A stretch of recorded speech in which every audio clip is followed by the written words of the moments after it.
Aprendizaje y Neuroeducación está a cargo de la magíster Natividad Rodado Hernández, de España. Natividad es licenciada en Pedagogía en especialidad de Neurodesarrollo, diplomada en Magisterio, tiene un posgrado de Logopedia, máster en Neurologopedia, es perito judicial psicosocial, neuroeducadora, ponente en congresos en Ecuador, Colombia y Perú.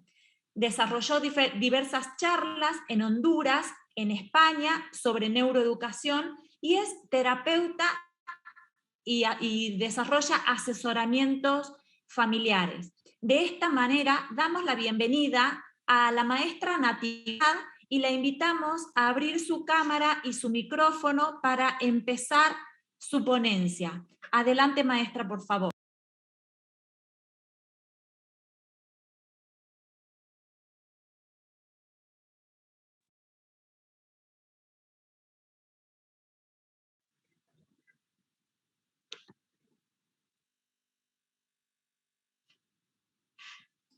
Buenas tardes en España, buenos días en Paraguay.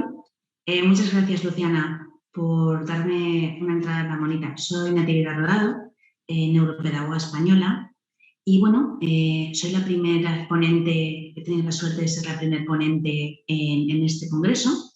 Les voy a hablar sobre un tema apasionante, aprendizaje y neuroeducación. Voy a hacer una relación entre lo que es la neuroeducación y el aprendizaje y a la inversa, el vínculo entre el aprendizaje y la neuroeducación. Allá por el año 2012 aproximadamente, yo oí hablar de lo que era la neuroeducación y asistí, les voy a comentar un poco a nivel anecdótico, al primer congreso de neuroeducación, de neurociencias aplicadas a la educación en España. Nos congregaron a 1000, bueno, fuimos muchos los llamados, pero muy poquitos los elegidos. Nos congregaron a 1000 docentes y yo tuve la suerte de conocer a los grandes neuroeducadores españoles y el mundo de la neuroeducación. A raíz de ahí me enganché en lo que es la palabra, en lo que es este mundo, y seguí al profesor Mora por toda España. Y fui su alumna, por así decirlo. A día de hoy me dedico a dar charlas sobre neuroeducación, aprendizaje, neuroeducación y funciones ejecutivas y el aprovechamiento de esta nueva ciencia implementada, de las neurociencias implementadas al ámbito educativo. Bien, se denomina aprendizaje toda interacción que tiene el individuo con el medio. Esta relación del individuo con el medio produce lo que se denomina aprendizaje. Después lo inserta en su vida para después, conforme va evolucionando, lo aplica según situaciones.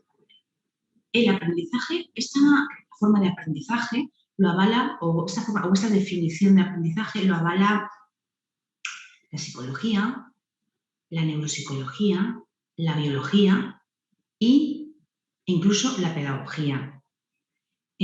Todas estas ciencias confluyen que el aprendizaje en mayor o menor medida significa eso. ¿Qué tiene que ver el aprendizaje con la neuroeducación? Bueno, se están implementando las ciencias y el conocimiento del cerebro a la parte educativa.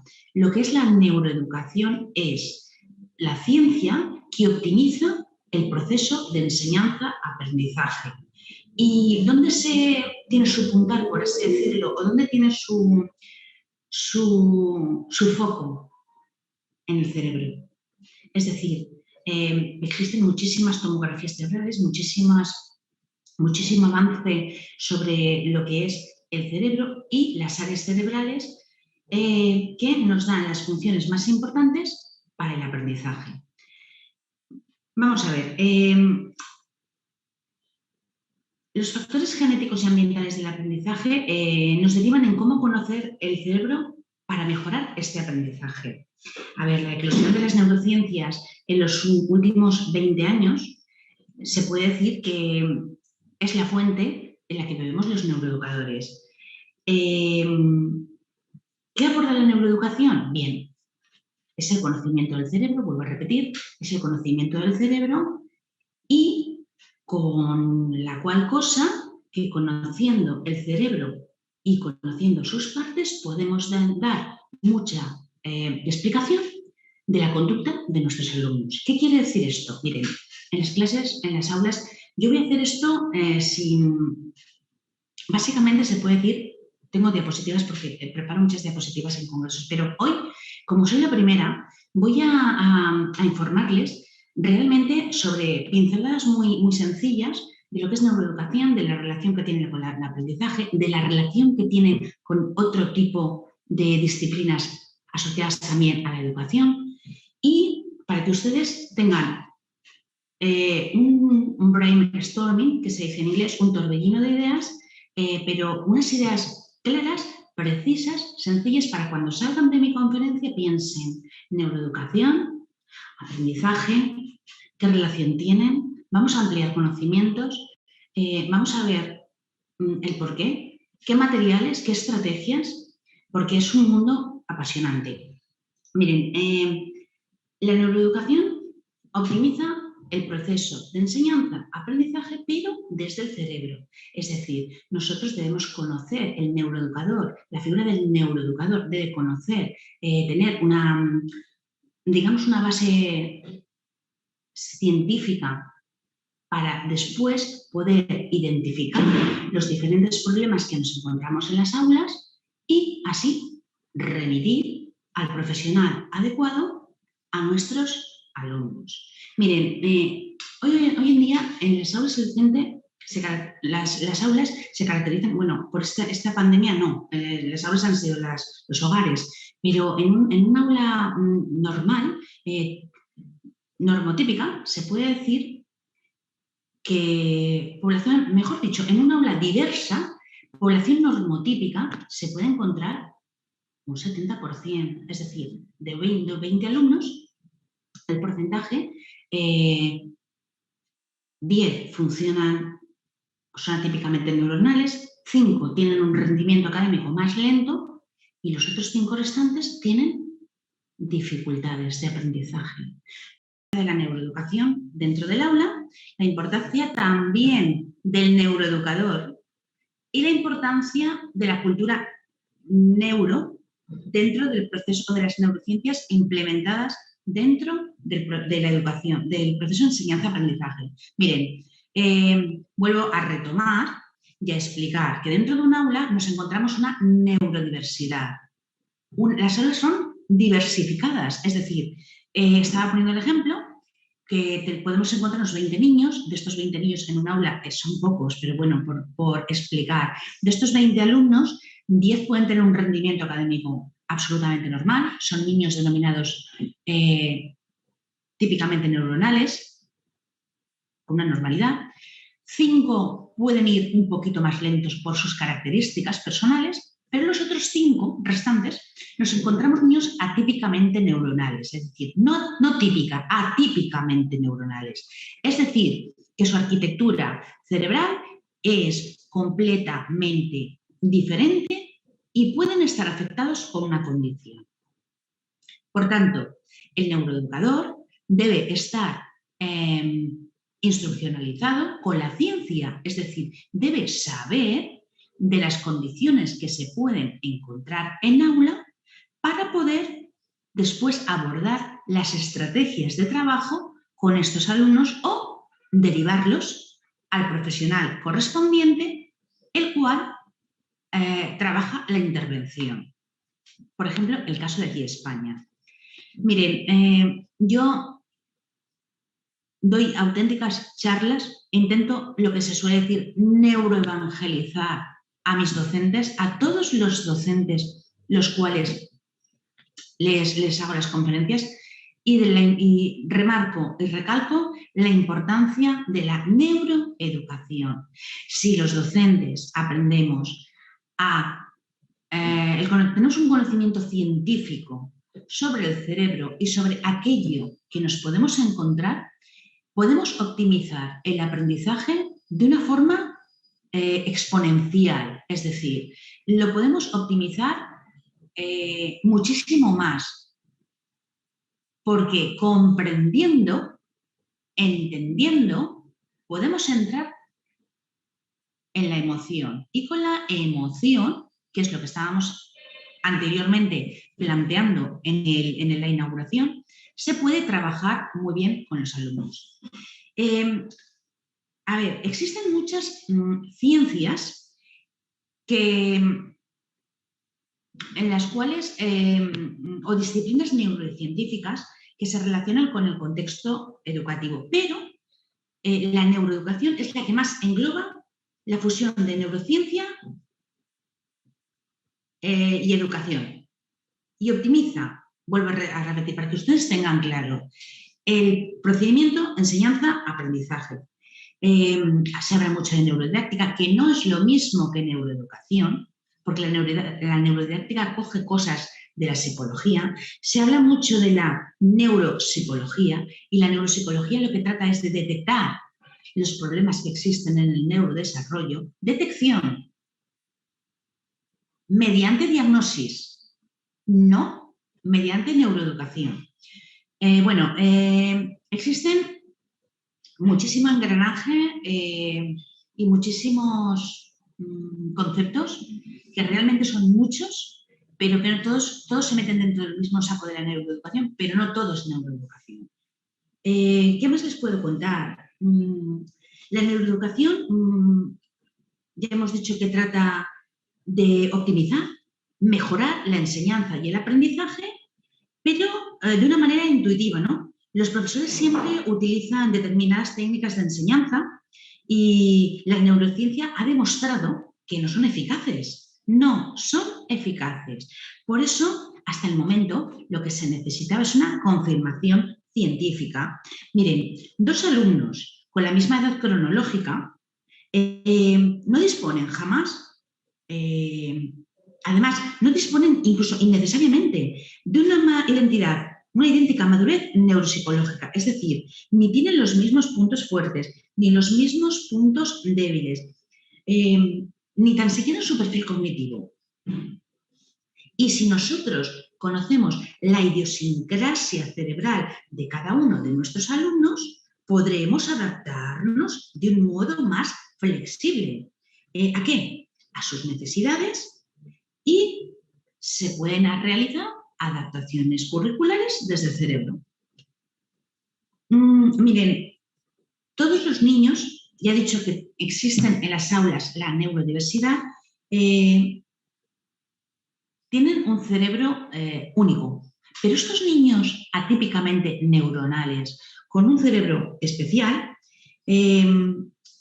digamos que la neurociencia y la neuroeducación pueden ayudar a entender esta idiosincrasia. Es decir, lo que he dicho anteriormente como ejemplo, que pueden ayudar desde el conocimiento del cerebro al abordaje de la estrategia educativa, pues esto es explicado de una forma más científica. Vamos a ver, hay que desterrar los métodos de enseñanza tradicionales y sustituirlos, pues, digamos, con una evidencia más empírica, ¿no? Basada desde el cerebro, porque es más fructífero. Sobre todo, hay que neuroevangelizar, alfabetizar. La doctora Ana Lucía nos enseñaba en una reunión que tuvimos hace poco de varios neuroeducadores, unos neuroeducadores ya que llevamos muchos años, que hay que alfabetizar. Yo utilicé la palabra neuroevangelizar, que es la que aprendí del profesor. Pero creo que los debemos enseñar, formar, porque los estudios hasta ahora han sido insuficientes. Nos formábamos todos pues, por capacitaciones, por cursillos, por congresos. Ahora hay un auténtico boom de titulaciones y muchas de ellas están muy bien avaladas, y la verdad es que es el futuro, es el siglo XXI, es un cambio, una revolución educativa. Posiblemente con una mayor formación neurocientífica aplicada a la educación, se transformarán los sistemas educativos. Sí, o sea, además es que es un cambio necesario. Miren, el aprendizaje, la relación que yo veo entre la neuroeducación y el aprendizaje es el siguiente. Miren, el aprendizaje transforma el cerebro. Si tenemos un desconocimiento de los principios neurocientíficos, vamos a ver, hacen que se utilicen técnicas pedagógicas de intervención pedagógica muy poco específicas y no tienen en cuenta los factores neuropsicológicos del niño. Entonces volvemos a lo mismo. No es eficaz el efecto enseñanza-aprendizaje, ese proceso, si no tiene en cuenta los procesos neuropsicológicos de cada uno de los niños. Si hemos dicho que existe una idiosincrasia diferencial entre la forma de aprender y la arquitectura cerebral de cada uno de nuestros alumnos, de ahí radica la importancia de una neuroeducación.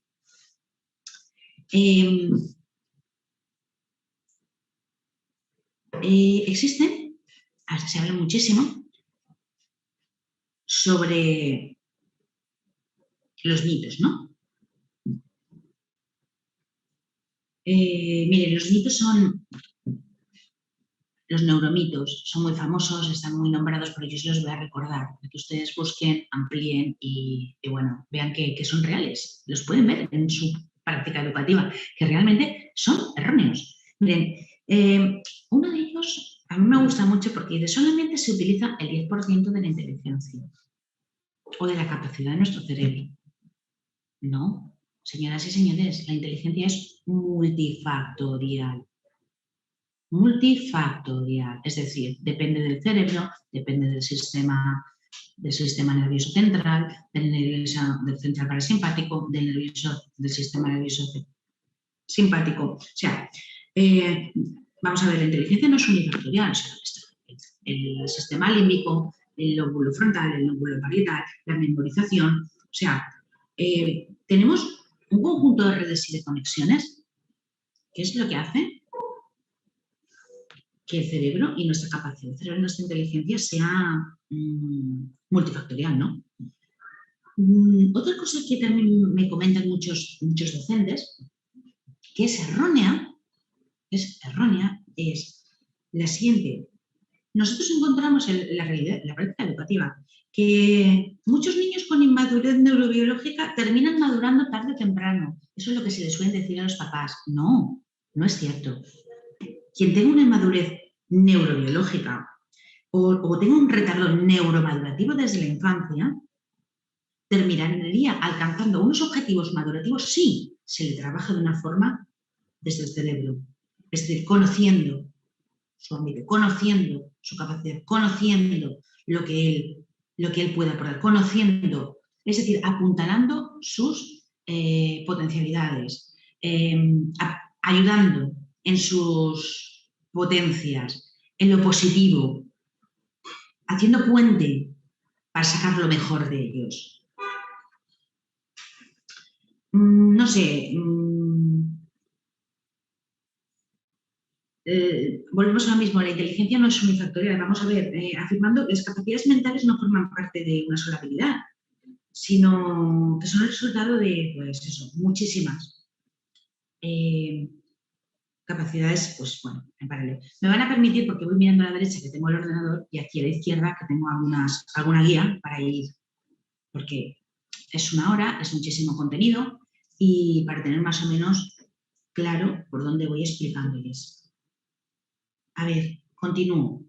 Miren, desde la neuroeducación existen unas propuestas, en España se suele usar la expresión son muy chulas, como quiere decir son muy bonitas o son muy interesantes. Nosotros utilizamos la palabra chulas.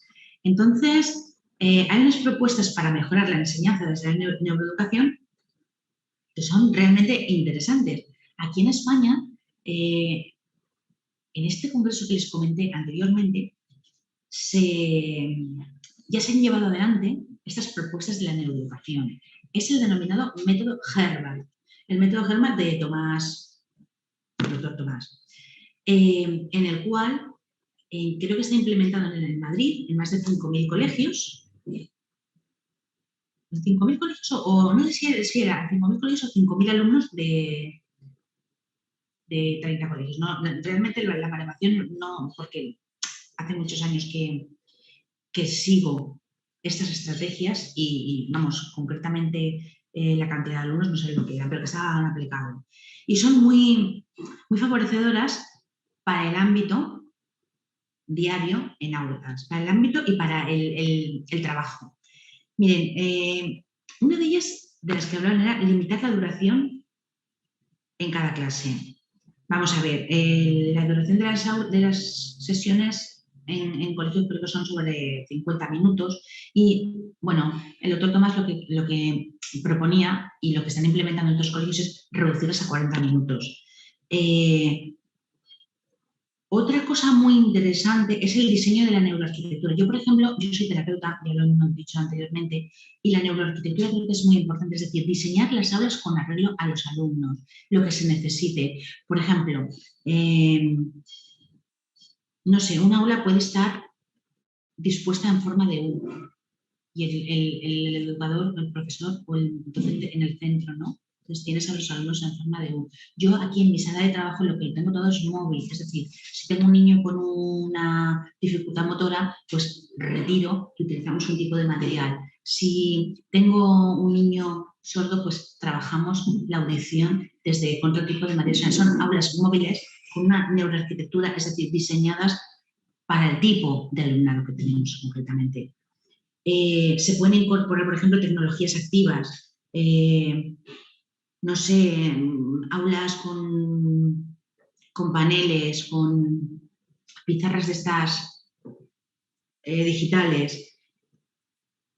¿Por qué se hace todo esto? Porque rediseñando se puede decir que hay un aumento de la atención sostenida, de la motivación, del aprendizaje, incluso lo facilita. Es decir, el rediseño. Vamos a ver, por una parte, hacer más cortas las sesiones, ¿no? Por otra, rediseñar las aulas, de forma que se hace más fácil la atención, el aprendizaje y la conexión, ¿no? Y el rendimiento académico. Claro, si mejora la situación, el rendimiento de los alumnos mejora también. A ver, más cosas interesantes. Desde el conocimiento neurocientífico siempre se ha dicho que, por ejemplo, el uso de rincones, las artes creativas, no sé, pues el taller de cerámica, la música, la educación física, todo eso potencia muchísimo el aprendizaje, la oxigenación y la atención selectiva, memorística y la atención. O sea, la escuela tradicional se puede decir que lo único que hace es instruccionalizar, ¿no? Ya no dogmatizar, pero sí es muy curricular. Y el currículum no existe, no es bueno para todos. No es que no sea bueno, se puede decir que no es adecuado para todos por igual, porque dependiendo de las características neuronales de cada alumno, puedes acceder al currículum de una manera o de otra. Miren, yo les voy a incidir aquí una anécdota. En una charla que tuve hace pues, poco, en Honduras, hablé sobre la diferencia entre las aulas diversificadas, los aprendizajes DUA y la neuroeducación.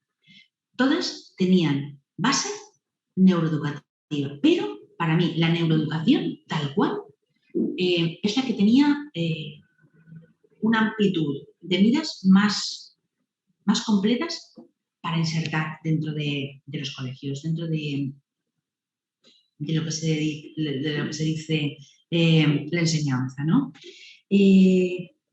Miren, hay algo fundamental, vuelvo a repetir lo mismo, algo fundamental para que los neuroeducadores y los docentes tengan en cuenta, importante de la neuroeducación. He hablado sobre la parte creativa, la música, talleres de cerámica, manualidades, educación física, los niños se están más receptivos, frente a los aprendizajes tradicionales el avance es mucho mayor y bueno, más evidente.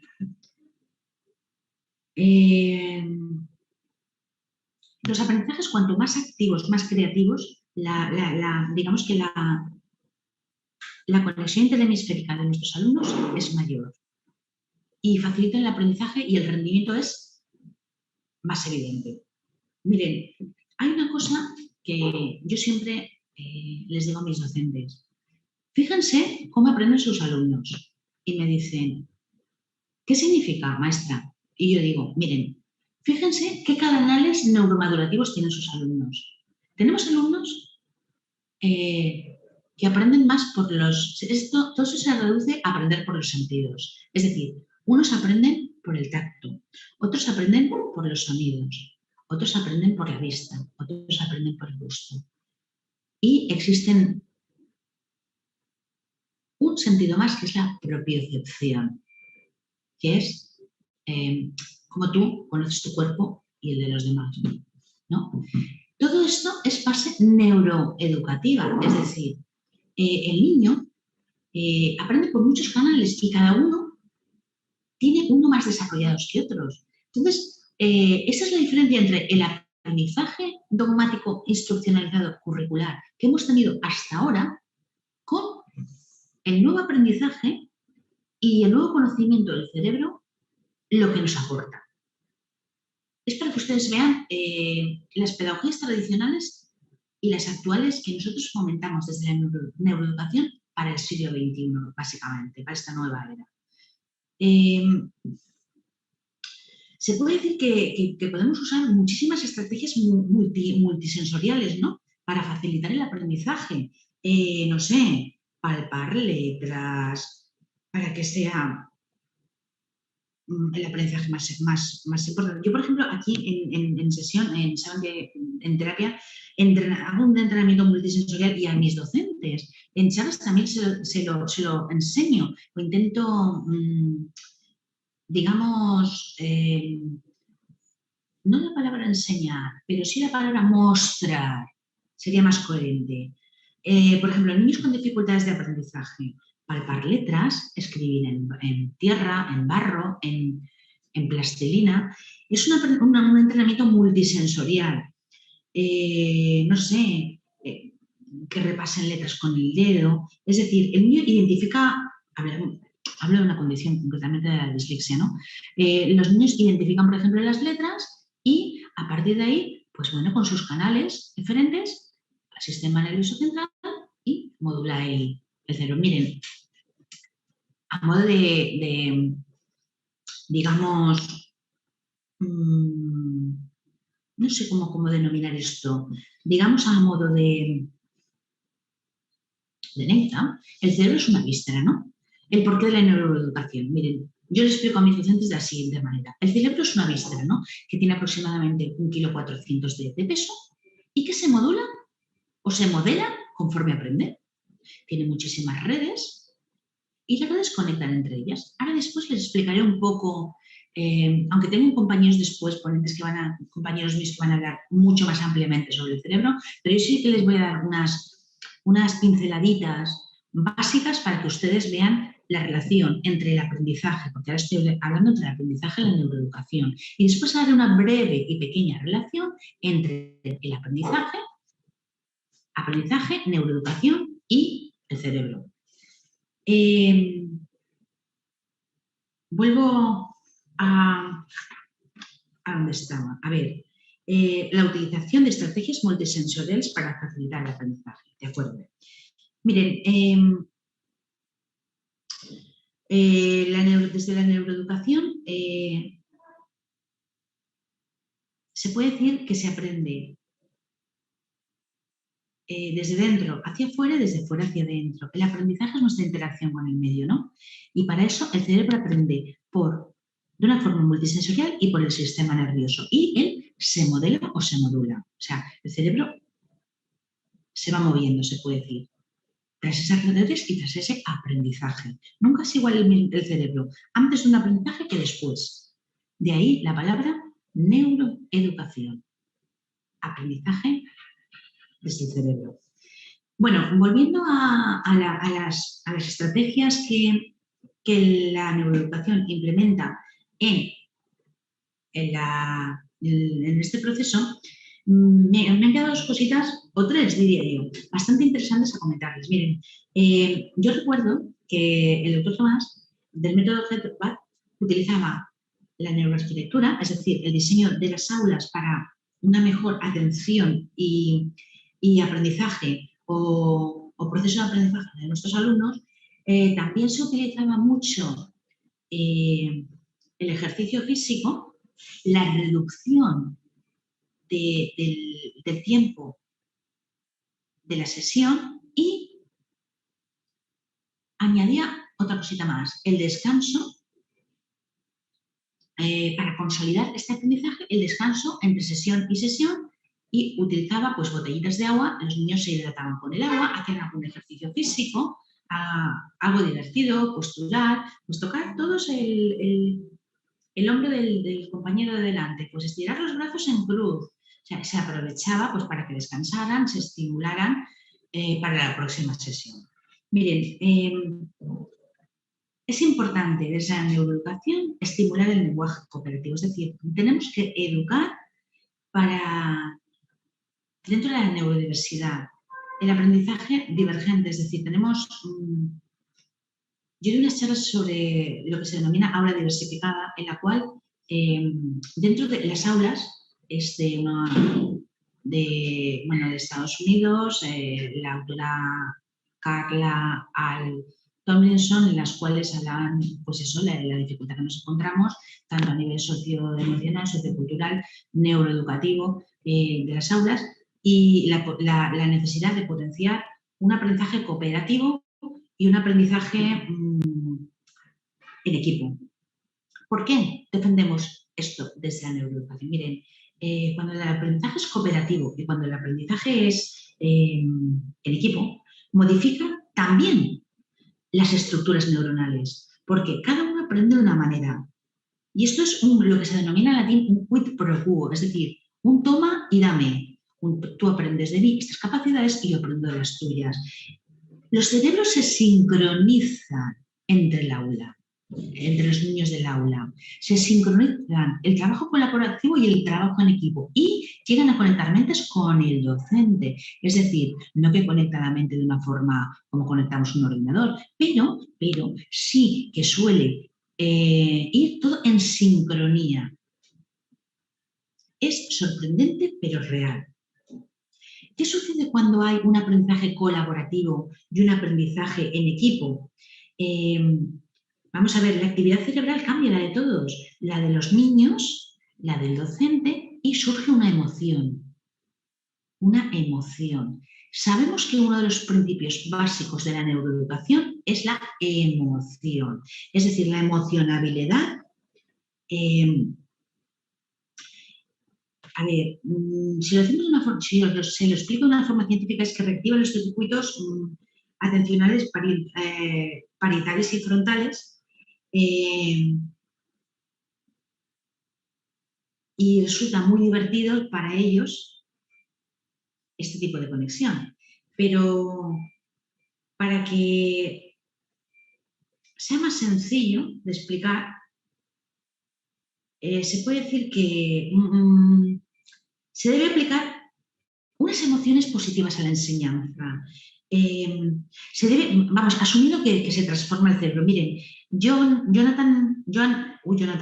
Amos Comenius, que fue un pedagogo del siglo, creo que fue el siglo XVII, y afirmaba que a la hora de aprender, el aprendizaje, el alumno aprende cuando está muy contento, ¿no? Que reforzaba la memoria. Estamos hablando del siglo XVII europeo. Y 3 siglos después, casi 4, hablamos de emoción. Miren, conectar con mentes y con emoción es la base fundamental del aprendizaje de esta nueva era. La emoción, la empatía son funciones ejecutivas que más ahora después también les hablaré un poquito, les hablaré por encima, porque también tendré compañeros que especifican mucho de funciones ejecutivas, el aprendizaje. A ver, no sé qué más les puedo contar. La figura del neuroeducador, ya no hemos hablado de esto, porque es importante.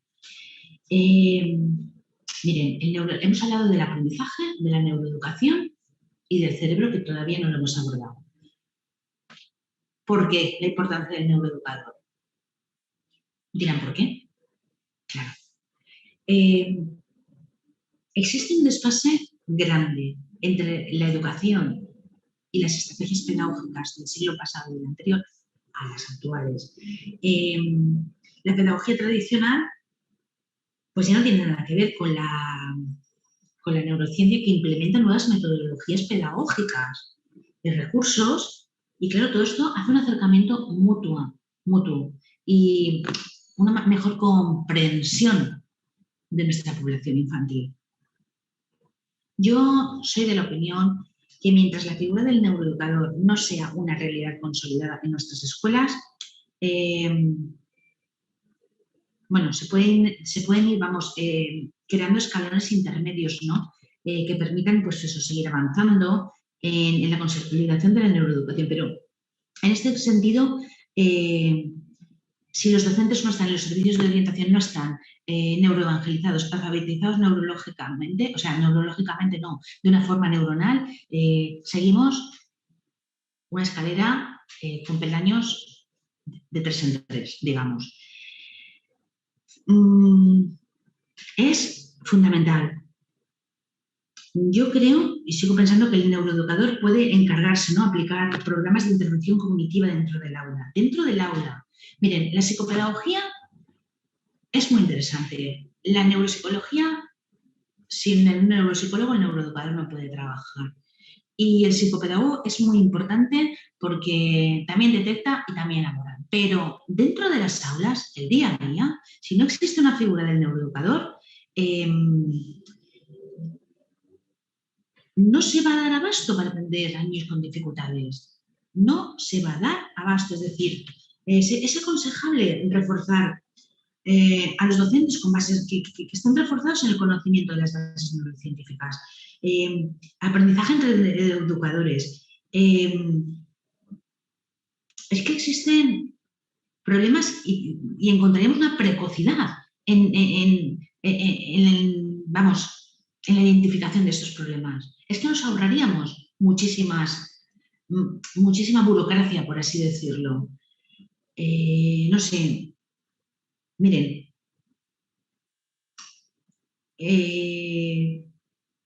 Giacomo Risolati, que es otro pedagogo, creo, habló de las neuronas espejo y la educación. A ver cómo os explico yo esto. Las neuronas espejo es una especie de empatía, ¿no?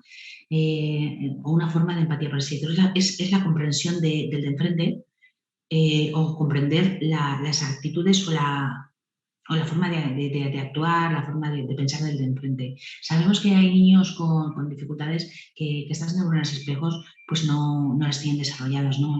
Por ejemplo, los niños con autismo. Entonces, esto es importante, igual que la neuroplasticidad, que lo sepamos a la hora del aprendizaje. Y realmente el docente no está, se puede decir, preparado, porque ni sabe lo que son las funciones, a no ser que el docente pues, esté, se puede decir, multititulado y sepa mucho de neuronas espejo, de neuroplasticidad, como llave de aprendizaje, de la teoría de la mente, y a día de hoy el docente no llega, tiene más que suficiente con impartir, ¿no?, el currículum.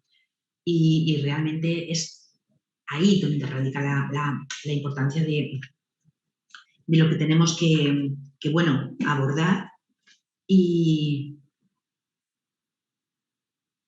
de qué manera. Miren, hemos hablado de la palabra aprendizaje, de la palabra neuroeducación, qué significa, de qué aporta la neuroeducación y el conocimiento científico del cerebro al aprendizaje y al proceso de enseñanza-aprendizaje, por qué debe existir un neuroeducador,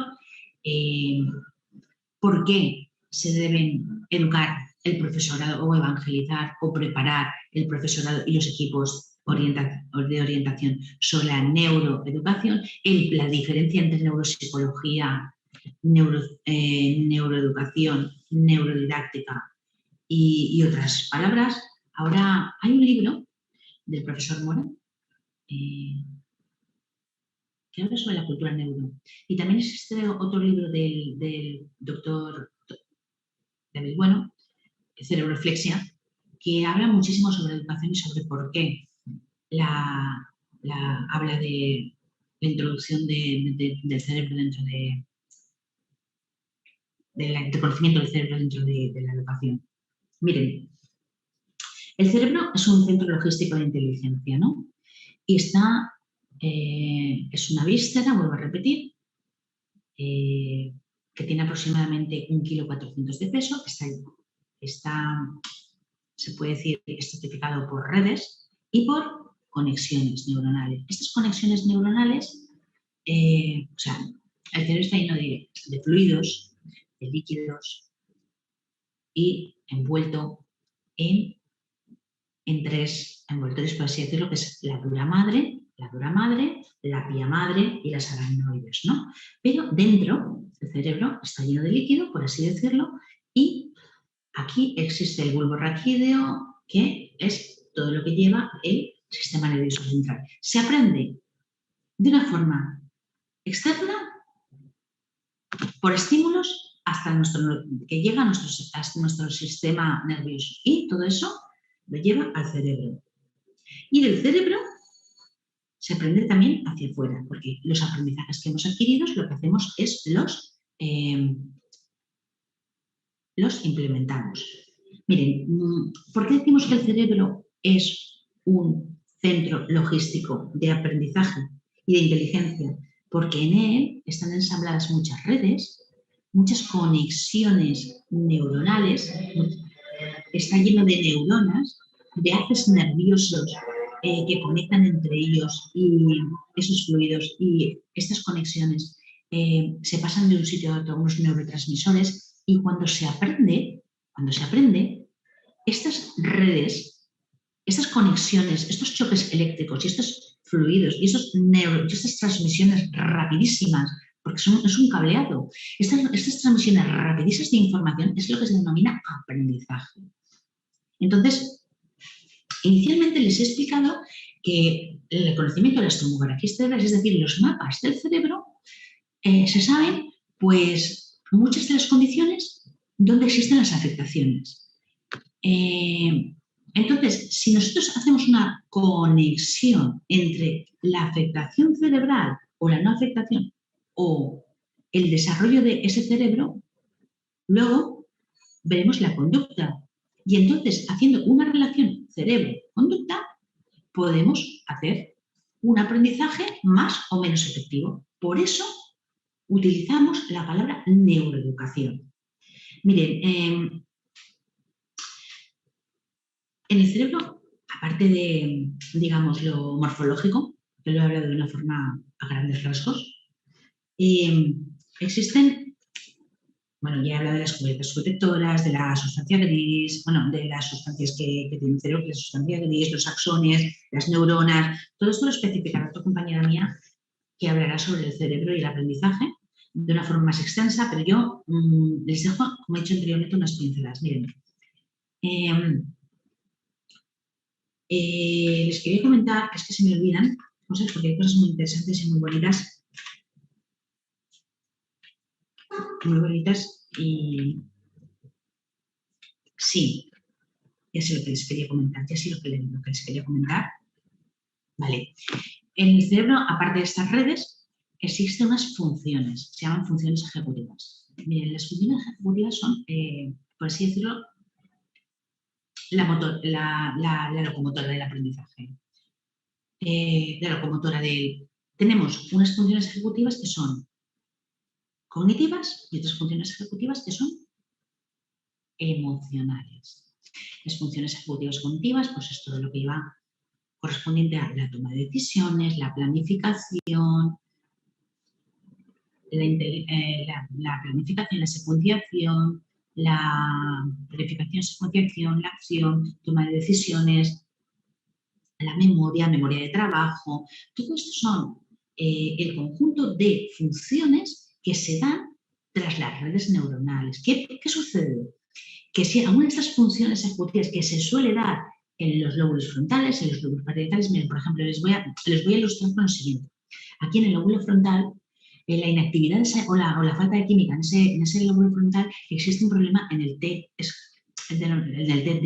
Entonces se sabe por tomografías cerebrales que esta inactividad aquí, en este lóbulo frontal, es lo que se denomina la función ejecutiva mermada, y funciones ejecutivas mermadas en este lóbulo es lo que da condiciones como TDAH, por ejemplo, o no sé, en algunas de las circunvoluciones, problemas de TL, de trastornos específicos del lenguaje, el área donde tenemos el lenguaje. Son cosas muy significativas. De ahí que si nosotros conocemos el aprendizaje del cerebro, dentro del aprendizaje del cerebro, aproximadamente sabemos dónde puede estar afectada. Si sabemos que son las funciones ejecutivas que son parte del cerebro, podemos insertar un trabajo muchísimo más productivo en ese niño que tiene ese problema del lóbulo frontal, porque es donde se dan las funciones ejecutivas, y es un problema de TDAH. Es decir, es toda una cadena. No solo de una forma aislada la condición con lo conductual, con lo afectivo. No, viene desde aquí. Desde aquí, sabiendo de dónde tiene el foco, podemos realizar un examen exhaustivo y, dentro del aula, una planificación del trabajo. Hemos dicho, vuelvo a retomar, las funciones ejecutivas. Existen funciones ejecutivas cognitivas, que son las que les he comentado, existen muchísimas más, y las funciones ejecutivas emocionales, que son toma de decisiones, cómo tú conoces al resto, cómo el individuo se ve con respecto a los demás, cómo el individuo está en sociedad. O sea, son realmente interesantes. Se puede decir que en las funciones ejecutivas nos podemos encontrar los grandes problemas del neurodesarrollo, dónde tienen su foco y cómo ahí se pueden abordar, y sobre todo en dificultades de aprendizaje. Miren, el porqué de saber el cerebro es importantísimo, es algo, vamos, de urgencia máxima, porque si es que hablamos de funciones ejecutivas nos podemos hablar de auténticos másters, de auténticas conferencias. Es que quiero explicarles tantas cosas de una forma ilustrativa y que entiendan que miren, funciones ejecutivas, entre los componentes cognitivos hay la atención, básicamente. Pues dentro de la atención nos encontramos muchísimas condiciones que hay que abordar. Si el neuroeducador sabe, tenemos un niño que le falla la problemática, tiene problemática de atención, de planificación, digamos, escribe en forma de espejo. Ahí hay algo, hay una campanita que nos dice que hay algo, el neuroeducador sabe que hay un problema en función ejecutiva, de atención, de memoria selectiva. Puede ser una dislexia, pero el docente está dentro del aula, detecta, y como detecta, sabe qué función ejecutiva puede estar afectada y iniciar un trabajo que sea más coherente y más correspondiente a la afectación que supuestamente puede tener ese alumno. Si en las funciones ejecutivas no son tan conocidas, no están reconocidas, no están palpables en nuestros alumnos, es decir, por parte del docente, no se puede, digamos, registrar qué le puede pasar a nuestro alumno, y, por tanto, no podemos hacer una estrategia de trabajo y abordarla de una forma efectiva. Se trata de sacar el máximo provecho y potencial de nuestros alumnos, reconociendo qué les sucede, ¿no? Tener una cultura neurocientífica para saber cómo los podemos abordar. Miren, en funciones ejecutivas, por ejemplo, los componentes emocionales son altamente importantísimos. Yo anteriormente les he explicado que se educa desde la emoción. Vamos a ver. El sistema límbico, es decir, es donde se producen las emociones. Miren, la empatía, el trabajo colaborativo. Les voy a decir, si trabajamos desde la neuroeducación con un trabajo colaborativo, a nuestros alumnos se les desarrolla una empatía, es decir, conoces al compañero, el compañero, las potencialidades y las limitaciones, y tú intentas hacer una inserción o una inserción entre compañeros, es decir, una colaboración. Miren, para que lo entiendan de la manera siguiente, si existe un trabajo colaborativo, yo les voy a ilustrar con un ejemplo muy bonito. Yo tengo uno de mis hijos, es un niño Asperger, y mi hijo no tiene problemas, al revés, al contrario, no tiene problemas de habilidades sociales, pero sí la función ejecutiva de la teoría de la mente para entender las actitudes del compañero, pues le cuestan. Y existía dentro del aula otro chico con una alta capacidad, una alta dotación. El profesor, hablamos y me dijo que los iba a sentar juntos. Y yo pensé que iba a ser muy atrevido, pero en la interacción de los dos, en el trabajo colaborativo de los dos, llegué a entender que esa empatía que existía por el chico, por mi hijo, el cual las habilidades sociales le faltaba. El chico de alta dotación tenía mucho problema de habilidades sociales y mi hijo tenía mucho problema con el rendimiento académico de ese curso. Entonces tenía 9 años, ahora tiene 19. Entonces esa interacción entre ambos es como si hubiera equilibrado la balanza. El profesor no era neuroeducador, pero sí detectó que podría equilibrar con un trabajo colaborativo, con una empatía, es decir, sin saber que era desde las funciones ejecutivas, cómo se podía desarrollar, equilibrar esas dos condiciones y ir los dos adelante. Bueno, pues surgió una sincronía espectacular y una sinergia en positivo. A día de hoy siguen siendo amigos, cada uno con su ritmo de vida, pero a día de hoy siguen siendo amigos. Entonces, miren, las regulaciones emocionales, que es unos componentes fundamentales de funciones ejecutivas, son casi o más importantes que las funciones cognitivas, para mí, que los componentes cognitivos en funciones ejecutivas. Es decir, para mí es más importante que nuestros chicos tengan una buena empatía, no sé, una autoconciencia, es decir, que tengan una conciencia de sí mismos, que se adapten, una adaptación social.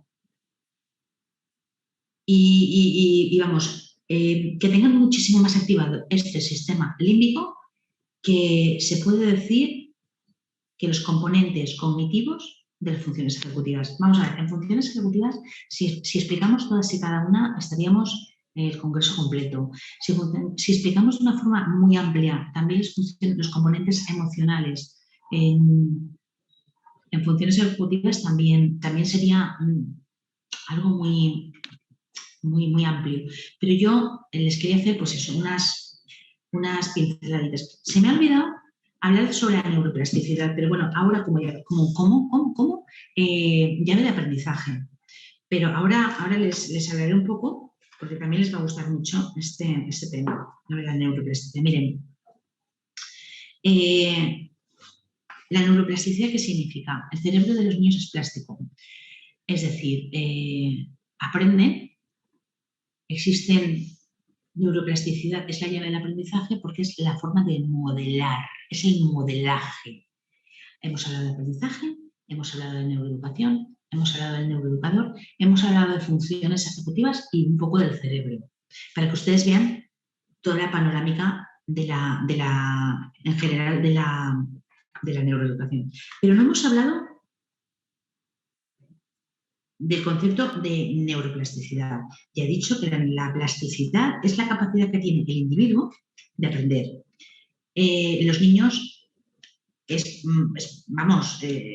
son esponjas, ¿no? Lo que se denominan esponjas. Pero yo no quiero quedarme solamente con el aprendizaje que son esponjas. ¿Por qué son esponjas? Vamos a introducir la última terminología, neuroplasticidad.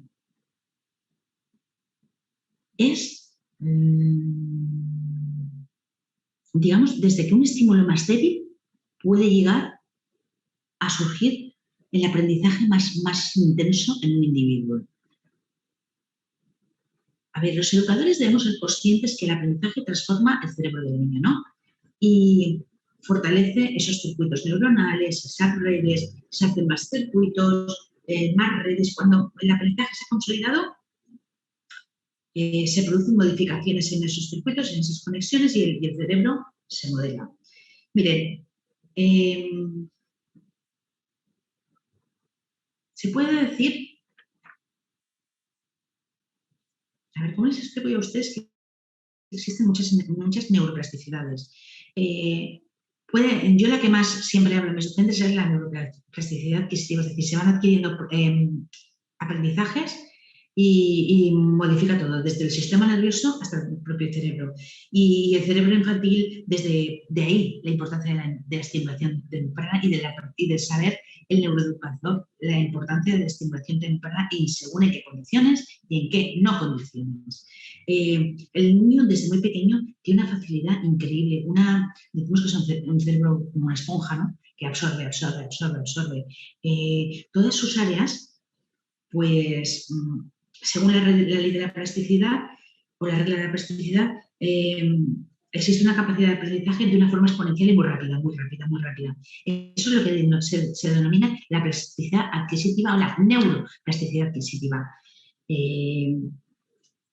Por modificaciones neuroquímicas, no sé. Pero si dejamos de lado estas neuroplasticidades y nos vamos a... Bueno, a ver, aquí es que esto es un poco complicado y por eso no gemelía. Es que no sé cómo transmitirles esto. La plasticidad...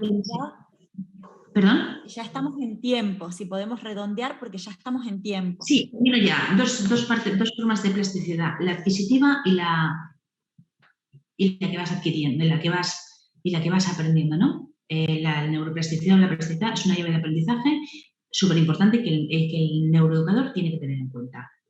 Puede ser adquirida o puede ser evolutiva. Espero que les haya gustado la charla. Gracias. Muchísimas gracias. Realmente sí, ha gustado mucho.